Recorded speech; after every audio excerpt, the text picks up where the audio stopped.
देखो बदलाव किन्ना आया, बड़ी दूर पुजी है। उस पहले क्या होंदा हा भाई जे कुसै दा बर्थडे होंदा हा ते ज़्यादा कोला ज़्यादा कड़ाह बनाई लिया, पूड़ियां बनाई लियां, कंजकां 4 सद्दियां ते उंदे पैरें हत्थ लाया ते बस इत्थों तक सीमत हा। पर हुण देखो हुण ब्याह दा दिन भी मनाना, बच्चें दा जन्मदिन भी मनाना, हूँ तो मिगी लगता है कि साल च कई दिन ऐसे होंगे हैं जिस वेले केक कट्टे जाते हैं। बदलता जम्मू, जम्मू में बदलाव बहुत बड़े पैमाने पर आ रहा है। बहुत सारे ब्रांड्स जम्मू आ चुके हैं और ये सारे ब्रांड्स जम्मू के अलग अलग कोनों में अपना नाम बना रहे हैं। न्यू प्लॉट में भी एक नया ब्रांड खुला है, 7th हेवन। ब्रांड के खुलने पर और ब्रांड क्या कुछ ऑफर कर रहा है वो सब कुछ आप स्ट्रेट लाइन के ऊपर वीडियो में देख चुके हैं। लेकिन ये जो कुछ जम्मू में बदलाव आ रहा है, जम्मू इसको कैसे देखता है? मेरे साथ इस वक्त हैं वरिष्ठ पत्रकार और स्ट्रेट लाइन में मेरे साथी सुरेंद्र सागर। इन्होंने ये सारा बदलाव अपनी आंखों से देखा है। जब जिस समय ये कश्मीर टाइम्स में हुआ करते थे तो इनको वो चाय की दुकान याद है, जो चाय की दुकान बहुत मशहूर थी। और अब अपने ही शहर में ये अंग्रेज़ी के इतने सारे नाम देख रहे हैं, ये भी कह रहे हैं कि जम्मू की नई जनरेशन वाकई बहुत कुछ बदलने लगी है। सागर जी, आपको कैसा लग रहा है ये जो बदलाव आ रहा है और ये जो आपके पीछे सब कुछ है, ये क्या दर्शाता है? बड़ा मता बदलाव जिहड़ा है वो साढ़े जम्मू शहर च मेरे आखने का मतलब है लखनपुर को लेइयै पुंछ तक, लखनपुर को लेइयै ते बनाल तक, इधर लखनपुर को लेइयै किश्तवाड़ तक, ये बदलाव तुसें गी सामने लब्भा करता है। जियां तुसें गल कीती जिस वेले अस कश्मीर टाइम्स कम्म करदे हे ते इक्कै दुकान होंदी ही केक वाली, क्योंकि ग्राएं च ते उस वेले इन्ना रवाज नहीं हा केक कट्टने का, शहरें च आ। पर ग्राएं च जिसलै रवाज गया ते केक लैन असेंगी शहीदी चौक आने पौंदा हा, वो केक हाउस हा जेह्ड़ा। पर चबात हून लगदा है कि तुस देखो हून ये जेह्ड़ा ट्रेंड है ये ग्राएं पिंडें च दूर देहातें च भी पुज्जी गया। देखो बदलाव किन्ना आया, बड़ी दूर पुज्जी गया। उस पहले क्या होंदा हा भाई जे कुसै दा बर्थडे होंदा हा ते ज़्यादा कोला ज़्यादा कड़ाह बनाई लिया, पूड़ियां बनाई लियां, कंजकां 4 सद्दियां ते उंदे पैरें हत्थ लाया ते बस इत्थों तक सीमत हा। पर हुण देखो हुण ब्याह दा दिन भी मनाना, बच्चें दा जन्मदिन भी मनाना, हूँ तो मिगी लगता है कि साल च कई दिन ऐसे होंगे हैं जिस वेले केक कट्टे जाते हैं। और बदलाव जो अच्छा भी है, क्योंकि साढ़े जमाने तो भी नहीं पता भाई केक भी होंदा है। मैं एक बड़ी खूबसूरत बात आपने की, उसकी अपनी एक मान्यता, उसका अपना एक उसकी अपनी एक खूबसूरती है कि आपका जन्मदिन है और आप जन्मदिन वाले दिन कड़ाह बनाते हैं, आप पूड़ी छोला बनाते हैं। और उसके बाद जैसे आपने कहा कि होता ये था जन्मदिन वाले दिन कि आप कंजकें 4 बुलाई और उनके आपने क्या कहते हैं पैर छुए और बात आगे बढ़ गई। और उसके बाद आशीर्वाद देने के लिए बड़े बुजुर्गों के पास जाना, ये सारा चीज़ें होती थी। इसको मिस करते हैं वैसे आप कि ये अब उतना रहा नहीं समाज में जितना होना चाहिए था? बिल्कुल नहीं, बिल्कुल वो तो होंदा है क्योंकि वो जिहड़ियां चीज़ां हियां ना वो एक आस्था कन्नै जुड़ी दियां हियां। ओहदे च आधुनिकता नहीं आई, ओहदे च फार्मैलिटी नहीं आई, वो नहीं आ ओहदे च। उस वेले साधन वसीले भी लोकें कोल इन्ने नहीं होंदे कि भाई हूँ तो तुसें पता भाई कुसै दा बर्थडे होऐ जां मैरिज एनिवर्सरी होऐ ते लोग इन्ने पैसे खर्च करदे न, उस वेले इन्ने पैसे ब्याह करने पर होंदे हे। अज्ज दा जेह्ड़ा ट्रेंड है इन्ना है। लेकिन ये है कि देखो बदलाव गै कुदरत दा नियम है, तुसें गी समें कन्नै बदलने पौंदा है। हुण तुस आखो भाई मैं उ'ऐ समें लिए चलां ते ओह् संभव गै नहीं है। और एक गल मिगी जेह्ड़ी अच्छी लगी है, जियां एह् नमीं जेह्ड़ा एह् 7th हेवन जेह्ड़ा खुल्लेआ, इक ते नां, और इनें नाएं दी अजकल क्रेज बड़ी है। शहरें च नहीं है, ग्राएं च भी है। ग्राएं च भी क्रेज है, मिगी यकीन नहीं आवा नां लगा ना तुस देखो साढ़े जेह्ड़े निक्के कस्बे न, नगर नगरोटे न जां ग्रां न, जिम खुल्ले दे न उत्थै। मनदे हो तुस? कदें तुसें सुनेआ हा भाई ग्राएं च भी जिम खुल्लङन? और वो जेह्ड़ी पहले मशक्कत होंदी ही अजकल वो जिम्मे च होंदी।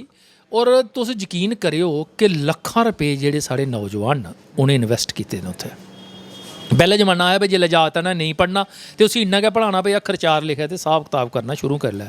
हुण तुसें जियां इस एह्दी दुकाना दी गल्ल कीती है, राहुल मुड़ा जेह्ड़ा है देखा करदा है दुकान, इंजीनियर है बेसिकली और अच्छा पैकेज मिलदा उसी, लेकिन उन्हें आखेआ नहीं अपना कम्म करो। और देखो तुस इत्थे जिन्ने भी कर्मचारी किन्ने होर बच्चें गी उन्नै जेह्ड़ा रोजगार दित्ता, एह् अच्छी गल्ल है।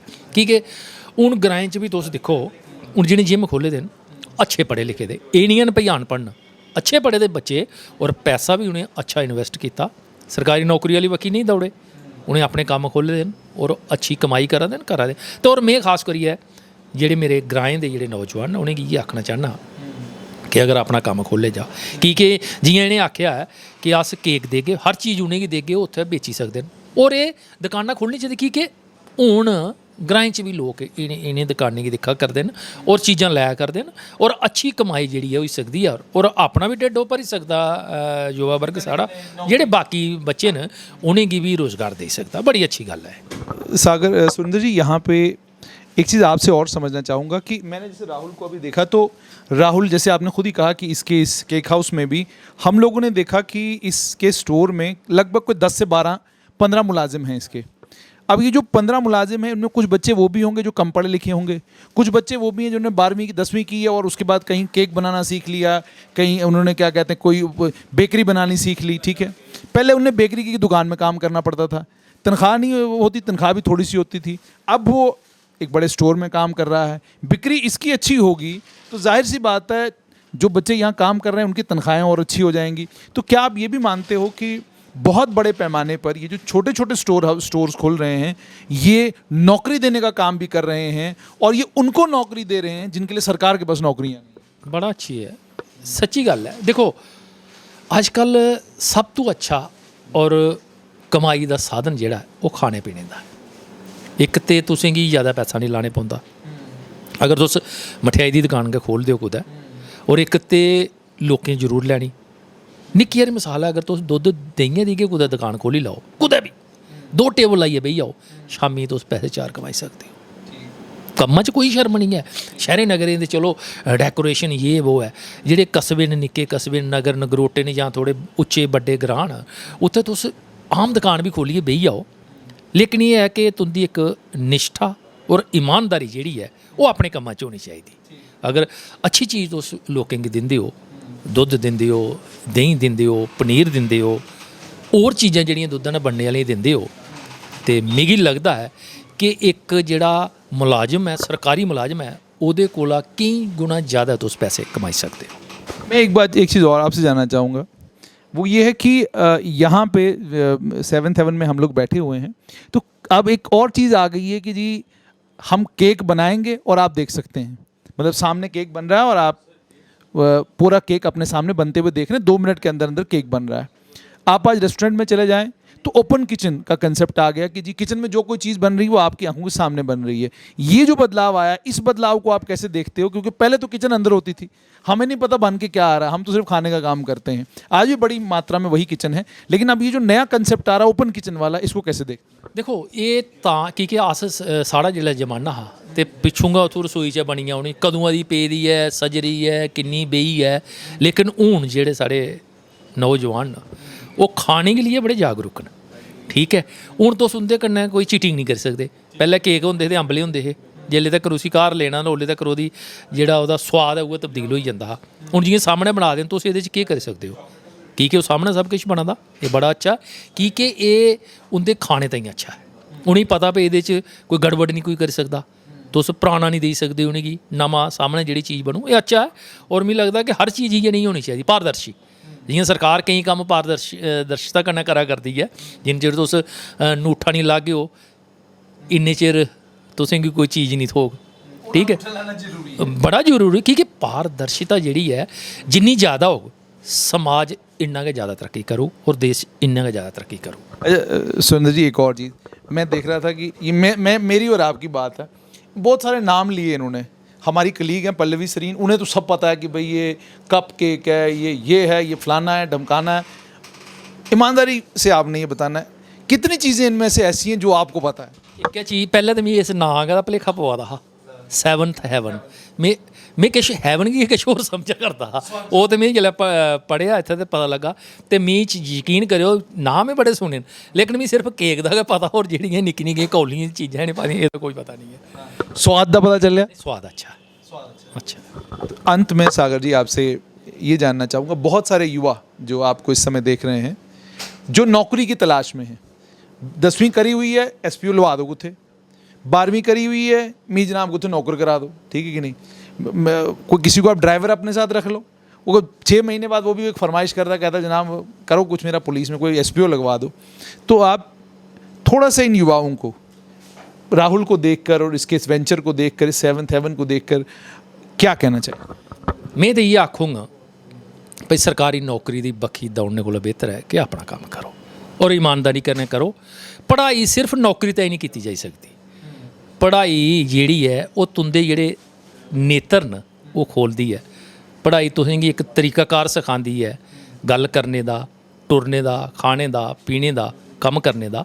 इस वास्ते अगर तुसें पढ़ाई की दी है तो उसी अपने कम्मा चलाओ। अगर पढ़ाई करिए तुस अपना कम खोलो। जेह्ड़े साढ़े ग्राएं च नौजवान खास करिए मैं उनेंगी भी इयै आखूँ कि पढ़ाई का इस्तेमाल तुस अपनी राही बाही च करो, दुकानां खोलो।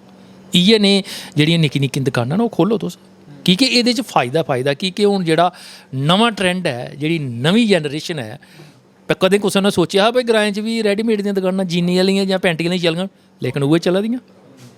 पैह्लें ते एह् होंदा भाई हर जगह तुसेंगी दर्जी लब्भी जंदे, हुण लब्भा दे नहीं लब्भदे भाई, क्योंकि सब किश सीता सियायत होआ करदा।